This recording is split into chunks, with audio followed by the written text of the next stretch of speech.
এই পোলাপান যতক্ষণ তোর সংসারে টাকার ব্যালেন্স না হবে ততক্ষণ বিদেশের নাম নিবা না, ঋণ করে বিদেশ যাইবা না। প্রয়োজনে সিএনজি চালাইবা, প্রয়োজনে অটো চালাইবা, কাপড়ের দোকানে চাকরি করবা, মাটি কাটবা, মদিমানের দোকানে চাকরি করবা, বেকারিতে চাকরি করবা। কথা কোন ঠিক কি না বলেন?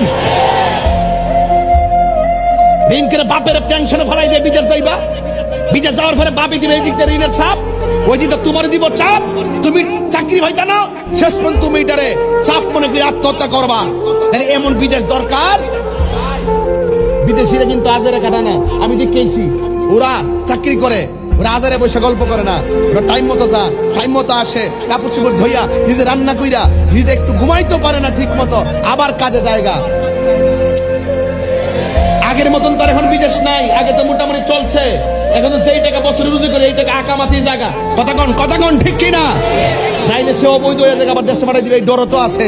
আবার বাড়ির থেকে ঈদের সাপ, বিয়ার সাপ, বাড়ির সাপ, ঘরের সাপ, মোবাইলের সাপ, চেইনের সাপ, কত কিছুর চাপ প্রবাসীরা সহ্য করতে পারে না।